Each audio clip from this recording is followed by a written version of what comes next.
अस्सलाम वालेकुम, welcome back to my YouTube channel. उम्मीद करते हैं आप सब ठीक होंगे। इस वीडियो में हम जेके पोपी बीएससी नर्सिंग के रिगार्डिंग बात करेंगे। एज यू नो कि हमारी यहाँ पे दो काउंसलिंग्स जो है चल रही थी, इस बीच उनका सेकंड राउंड भी यहाँ पे कंडक्ट हो रहा है। क्या कुछ अपडेट है बीएससी नर्सिंग के काउंसलिंग के, एंड सेफ स्कोर क्या रहेगा काउंसलिंग के लिए, किस कैटेगरी में कितना जो है कट ऑफ हो सकता है, फुल डिस्कस होगा। वीडियो बहुत ज़्यादा इंपॉर्टेंट रहने वाला है, वीडियो को स्किप ना करें।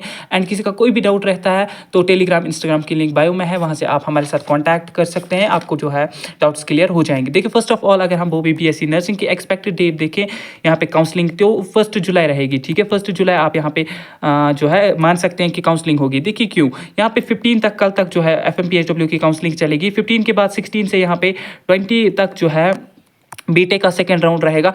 21 से मुझे लगता है 25 तक ये पैरामेडिकल टेक्नोलॉजी का यहाँ पे करेंगे, सॉरी पैरामेडिकल 12th बेस्ड का करेंगे। उसके बाद इनको 26 से एफएमपीएचडब्ल्यू का 1 जुलाई तक सेकंड राउंड करना है। एंड डेफिनेटली आपका 1 जुलाई से बीएससी नर्सिंग का ये राउंड फर्स्ट करेंगे। एंड अगर हम राउंड फर्स्ट की एक्सपेक्टेड डेट्स की बात करें तो 2 जुलाई से आपका प्रेफरेंसेज यहाँ पे ऑनलाइन देने स्टार्ट हो जाएंगे 10 जुलाई तक। ठीक है, तो क्योंकि ये 5-6 दिन का टाइम यहाँ पे बीएससी नर्सिंग के लिए देते हैं, क्योंकि नंबर ऑफ कैंडिडेट्स जो है काफ़ी ज़्यादा है। हर एक एग्जामिनेशन जो भी जेकेबोपी कंडक्ट करती है उसमें सबसे ज़्यादा स्टूडेंट्स जो अपीयर होते हैं वो होते हैं बीएससी नर्सिंग, पैरामेडिकल और टेक्नोलॉजी कोर्स के एंट्रेंस एग्जामिनेशन में। इस बीच इसमें कंपटीशन बहुत ज़्यादा हाई होता है, कट ऑफ जो है बहुत ज़्यादा बाकियों से हाई होता है। ठीक है, तो इसमें टाइमिंग भी ज़्यादा लगती है। सिलेक्शन लिस्ट में, काउंसलिंग में, इसमें सबसे ज़्यादा टाइम जो है बीएससी नर्सिंग में लगता है। तो यही आप 1 जुलाई तक एक्सपेक्ट कीजिएगा। काउंसलिंग की नोटिफिकेशन यहाँ पे जेकेबोपी रिलीज करेगी। अगर हम एक्सपेक्टेड कट ऑफ देखें कि कितने तक जा सकता है, आई थिंक 35+ या 30+ फर्स्ट राउंड यहाँ पे चला जा सकता है। ठीक है, 35 या 30। ठीक है, तो मोस्ट प्रोबेबली 35+ यहाँ पे जाएगा। ठीक है, 30+ भी जा सकता है, तो 30 से बिलो फर्स्ट राउंड यहाँ पे जाने का बिल्कुल भी चांस नहीं लग रहा। ठीक है, तो जो भी अभी 30+ है वो तैयार रहे काउंसलिंग का। जब जो ही काउंसलिंग की नोटिफिकेशन आएगी आपको जो है वहाँ पे प्रेफरेंसेस देनी है। प्रेफरेंस क्या देनी है आपको? देखिए, प्रेफरेंस आपको ये देनी है कि आपको फर्स्ट नंबर पर कौन सा कॉलेज चाहिए जिसमें आप इंटरेस्टेड होंगे, जिस कोर्स में इंटरेस्टेड होंगे। बीएससी नर्सिंग हो, पैरामेडिकल में बहुत सारे कोर्स आते हैं, टेक्नोलॉजी में बहुत सारे कोर्स आते हैं, वो कोर्स देना है। वो किस कॉलेज में करना चाहते हैं वो कॉलेज देना है। ठीक है, फिर सेकंड प्रेफरेंस मतलब उसके बाद अगर ये वाला नहीं मिलता है तो किस में जाना चाहते हैं। तो ऐसे ही आपको जितनी आप प्रेफरेंसेस देना चाहते हैं उतनी दें। ठीक है, फॉर एग्जांपल यहाँ पे कोई 100 मार्क्स वाला स्टूडेंट, तो वो क्या देगा? सिक्किमस। ठीक है, वो देगा मदर मेहरबान जो हमारा है सिक्किम सोरा, वो देगा जीएमसी श्रीनगर, बारामूला, अनंतनाग। ठीक है, तो फिर वो पैरामेडिकल देगा, जैसा उसका इंटरेस्ट होगा जिस हिसाब से, उस हिसाब से वो यहाँ पे प्रेफरेंसेस देगा। ठीक है, बाकी कोई स्टूडेंट होगा जिसके 40 मार्क्स होंगे वो मदर मेहरबान देगा, लेकिन पता ही है उसको नहीं मिलेगा, श्रीनगर देगा नहीं मिलेगा, जीएमसी अनंतनाग मिलेगा। तो उसको क्या करना है? अगर वो ओपन मेरिट्स हैं तो उसको 1-2 government colleges, 2-4 government colleges Jammu side के देने, वो कोर्स देने जिसमें बहुत ज़्यादा कम कट ऑफ होता होगा। ठीक है, डीप एनालिसिस करके आपको देखना है कि मुझे किस में चांस है, तो वो वाला आप यहाँ पे दे। एंड उसके बाद आप प्राइवेट भी सिलेक्ट करें, क्योंकि 40 पे गवर्नमेंट यहाँ पे नहीं मिलेगा या 50 पे यहाँ पे गवर्नमेंट नहीं मिलेगा ओपन मेरिट में। तो उसके बाद क्या करना है? प्राइवेट में भी आपको प्रेफरेंसेस देनी है ताकि आपका साल वेस्ट ना हो। ठीक है, तो प्रेफरेंसेस कैसे देनी है, क्या देनी है, उसके लिए अलग से वीडियो आ जाएगी। एंड रही बात काउंसलिंग की, काउंसलिंग हम आपकी करते हैं। बहुत सारी एफएमपीएचडब्ल्यू कैंडिडेट्स की हमने अभी तक काउंसलिंग की है।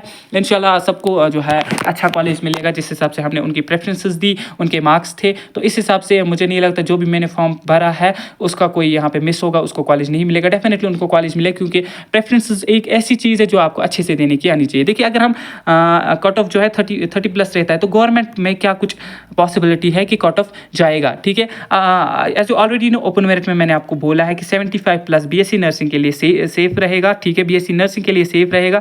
एंड बीएससी पैरामेडिकल के लिए 70+ ओपन मेरिट में सेफ स्कोर रहेगा फर्स्ट राउंड के लिए गवर्नमेंट कॉलेजेस के लिए। ठीक है, रही बात प्राइवेट कॉलेजेस के लिए, अगर 30+ कट ऑफ हो जाता है फर्स्ट राउंड में तो 30+ भी आपको प्राइवेट कॉलेज मिल जाएगा। तो 40+ आपको कश्मीर में प्राइवेट कॉलेज मिलेगा, 30+ आपको जम्मू साइड्स के कॉलेजेस मिलेंगे। ठीक है, 30+ आपको पैरामेडिकल मिल सकता है कश्मीर में। अगर हम आरबीए की बात करें, ठीक है, आरबीए में मैंने आपको बोला है कि फर्स्ट राउंड में 65+ बीएससी नर्सिंग का हो जाएगा एंड 60+ जो है बीएससी पैरामेडिकल का यहाँ पे हो जाएगा। ठीक है, ये फर्स्ट राउंड की बात हो रही है। ठीक, अगर हम एससी की बात करें, एससी में मैंने आपको बोला है कि 30+ कट ऑफ हो जाता है, 30+ सेफ स्कोर रहेगा BSc nursing as well as BSc paramedical. अगर हम नर्सिंग की देखें तो नर्सिंग 35+ फर्स्ट राउंड में सेफ रहेगा, सेकंड राउंड में 30+। एसटी में सेम आपको 35+ एंड 30+, 35+ सेफ रहेगा बीएससी नर्सिंग, 30+ पैरामेडिकल के लिए। एसटी ST सेकंड में 35 प्लस सेफ रहेगा BSc nursing, 30 plus BSc paramedical. OBC की बात करें तो आई थिंक 55 प्लस यहाँ पे सेफ स्कोर रहेगा BSc नर्सिंग के लिए, एंड 52 53 यही कुछ आप मान के चल सकते हैं कि 55 प्लस OBC का सेफ स्कोर रहेगा गवर्नमेंट कॉलेज के लिए, ठीक है। इसके अलावा अगर EWS है किसी के पास तो 30 प्लस उसका सेफ स्कोर रहेगा गवर्नमेंट कॉलेज के लिए। ALC-IB में अगेन 30 प्लस, ठीक है। सपोर्ट्स कैटेगरी है तो 30 प्लस इसमें भी सेफ रहेगा गवर्नमेंट कॉलेज के लिए। PWD है इसमें भी 30 प्लस सेफ रहेगा।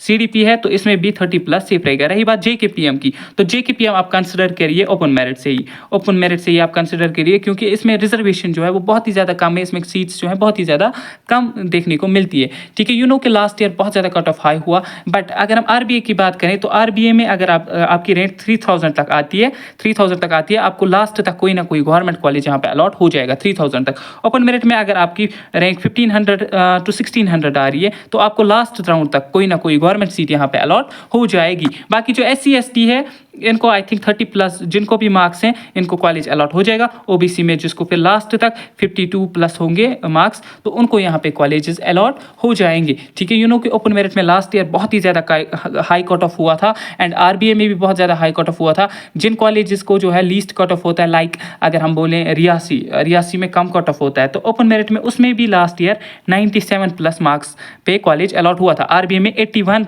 प्लस कट ऑफ हुआ था किसका, रियासी का, तो उसमें जो है बहुत ही ज़्यादा कम कट ऑफ हो जाता है। बट लास्ट ईयर जो रैंक हमारी थी वो बहुत ही ज़्यादा दूर थी हमारे मार्क्स से। इस बार अगर हम देख रहे हैं तो रैंक बहुत अच्छी आ रही है according to your marks. Paper was too tough, लेकिन स्टिल यहाँ पे स्कोर किया है बहुत सारे बच्चों ने। हमने एक्सपेक्ट किया था फॉर एग्जाम्पल यहाँ पे अगर रैंक 1900 पे 63 मार्क्स आ रहे हैं तो मेरे हिसाब से मुझे लग रहा था कि 1200 पे यहाँ पे 63 मार्क्स होंगे, बट स्टिल इतनी रैंक की variation I. That means paper tough था, बट स्टूडेंट्स जो हैं वो यहाँ पे बहुत ही ज़्यादा मेहनत कर रहे हैं लास्ट ईयर से, तो इसलिए उनको जो पेपर टफ था उसमें भी यहाँ पे जो है उन्होंने अच्छा स्कोर किया। कि नीट का बहुत ज़्यादा टफ पेपर था, स्टिल उसमें उतना अच्छा परफॉर्मेंस जो है नहीं हुई स्टूडेंट्स की। कि हमारा स्टेट टॉपर जो है 622 मार्क्स पे है, तो बट अगर हम BSc नर्सिंग की बात करें यहाँ पे 144 टॉपर को हैं, ठीक है, 144 यहाँ पे टॉपर को है। अगर जिस हिसाब से स्टूडेंट्स ने बोला था तो उस हिसाब से हम एक्सपेक्ट कर रहे थे कि 120 टॉपर को होंगे, बट यहाँ पे स्टिल पेपर लेवल थी वो टफ थी, लेकिन स्टूडेंट्स ने स्कोर बहुत ही ज़्यादा किया। अगर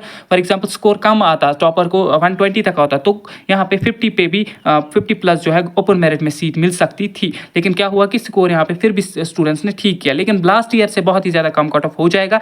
लगभग 10 से 15 मार्क्स यहाँ पे कम हो जाएंगे लास्ट ईयर से। फॉर एग्जाम्पल अगर ओपन मेरिट में लास्ट पे सीट मिली है 85 पे, तो इस बार जो है 70 प्लस, तो 50 मार्क्स आप माइनस कीजिए। 80 पे RBA को लास्ट ईयर सीट मिली है, ठीक है, तो इस बार 65 प्लस होगा। अगर फॉर एग्जाम्पल बोपी जो है 2-4 राउंड्स करती है, ठीक है, 2-4 राउंड्स। कि बोपी ने FMPHW की काउंसलिंग रिलीज की, उसमें 2-4 राउंड्स हो रहे हैं, ठीक है। BTech की करी, उसमें 2-4 राउंड्स हो रहे हैं। अगर BSc नर्सिंग में जो है 2-4 राउंड्स होते हैं, तो मैं आपको बोलता हूँ कि अगर आपको ओपन मेरिट में 65 प्लस भी होंगे, 65 प्लस भी आपको यहाँ पे गवर्नमेंट सीट मिलेगी। अगर आपको RBA में यहाँ पे 55 प्लस होंगे, आपको यहाँ पे गवर्नमेंट सीट मिलेगी। अगर 4 राउंड्स यहाँ पे होते हैं तो ये मैं आपको बोल रहा हूँ। OBC में अगर आपकी 50 प्लस होते हैं तो आपको यहाँ पे गवर्नमेंट सीट आ जाएगी। SC में 30 प्लस अगर आपके स्कोर बनता है और 4 राउंड्स होते हैं तो यहाँ पे गवर्नमेंट सीट मिलेगी। ST में भी 30 प्लस आपको मिलेगा। EWS में भी 30 प्लस, जितना कट ऑफ हो जाएगा EWS में उतने पे आपको यहाँ पे गवर्नमेंट सीट मिल जाएगी, ठीक है। अगर 4 राउंड्स करते हैं, देखिए क्यों, अगर एक राउंड बोपी करती है, उसमें कुछ स्टूडेंट्स ऐसे होते हैं जो एडमिशन ही नहीं करते हैं, फिर वो सेकंड राउंड करते हैं। जो सीट्स फर्स्ट राउंड से बची हुई होती हैं वो सेकंड राउंड में फिलअप होती हैं। तो बोपी जो है 2 ही राउंड्स करती थी, उसके बाद जो सेकंड राउंड में पार्टिसिपेट करता था बट कॉलेज जाके एडमिशन नहीं करता था, वो सीट वैसी ही रहती थी, वो डायरेक्ट एडमिशन के थ्रू फिलअप होती थी, या उससे पहले वो फिलअप ही नहीं होती थी 2023 की बात करें तो अगर इस बार वो थर्ड राउंड करेंगे तो जो सेकंड राउंड में सीट्स वैकेंट होगी, फॉर एग्जांपल किसी को 70 पे सीट मिली होगी तो मौका मिलेगा 69 वाले को, 68 वाले को, 65 वाले को भी मिल सकता है, ठीक है। तो फिर अगर थर्ड राउंड में 65 वाले को सीट मिली तो थर्ड राउंड में भी कुछ सीट्स वैकेंट रहेगी, वो किस में होंगी, फोर्थ राउंड, जिसको हम मॉप अप राउंड बोलेंगे, तो ये डिक्रीज होकर 60 पे आ जाएगा। तो ऐसे जो है कट ऑफ कम हो जाता है। अगर जितने यहाँ पे बोपी जो है हमारा राउंड्स कंडक्ट करती हैं उतना यहाँ पे आपको सीट मिलने का ज़्यादा चांस रहता है, ठीक है। अगर फॉर एग्जांपल बोपी एक ही राउंड करती है तो 75 प्लस मुश्किल से यहाँ पे जो है सीट मिलेगी ओपन मेरिट में। RBA में 70 प्लस यहाँ पे कट ऑफ होने का चांस रहेगा अगर जो है एक ही राउंड बोपी करती है। तो जितने राउंड्स बोपी कराती है स्टूडेंट्स ने उन्होंने लास्ट ईयर बहुत ज़्यादा प्रोटेस्ट किया सेकंड राउंड के लिए, तब जाके सेकंड राउंड हुआ। अगर इस बार जैसे FMPHW और बीटेक की ने जो है काउंसलिंग की नोटिफिकेशन रिलीज़ की है पहले ही, तो अगर वैसे आता है तो आपको जो है 70+ यहाँ पे सेफली ओपन मेरिट में सेफ रहेगा एंड 60+ RBA में सेफ रहेगा, डेफिनेटली सेफ रहेगा। एंड फिर 4 राउंड्स तक यहाँ पे 55+ RBA का कट ऑफ होने का चांस है एंड 60 के अराउंड यहाँ पे ओपन मेरिट में भी जा सकता है अगर जो है 4 राउंड्स यहाँ पे वो भी करती है। एंड SC/ST वालों को जो है 30+ ही सेफ स्कोर रहेगा। होप कि इस वीडियो से आप थोड़ा सा क्लियर हुआ होगा। एंड रही बात काउंसलिंग की, वो 1 जुलाई तक आप डेफिनेटली वेट किए। 1 जुलाई तक कोई ना कोई नोटिफिकेशन काउंसलिंग की आ जाएगी एंड फर्स्ट राउंड आपका जुलाई में निपट जाएगा कॉलेज एडमिशन तक लेकर। 1 जुलाई से लास्ट जुलाई तक आपका सिलेक्शन लिस्ट वगैरह रिलीज हो चुका होगा फर्स्ट राउंड काउंसलिंग का। तो सेकंड राउंड जो है फिर यहाँ पे अगस्त में होगी, सेकंड थर्ड राउंड वो जो है अगस्त में ही यहाँ पे आपको देखने को मिलेंगी। ठीक है, अगर इस वीडियो के बाद भी आपका कोई डाउट रहता है तो टेलीग्राम इंस्टाग्राम की लिंक बायो में है, डिस्क्रिप्शन में भी है, कॉमेंट्स में भी आप पूछ सकते हैं। ठीक है, मिलते हैं आप किसी नेक्स्ट वीडियो में, तब तक के लिए अल्लाह हाफिज़।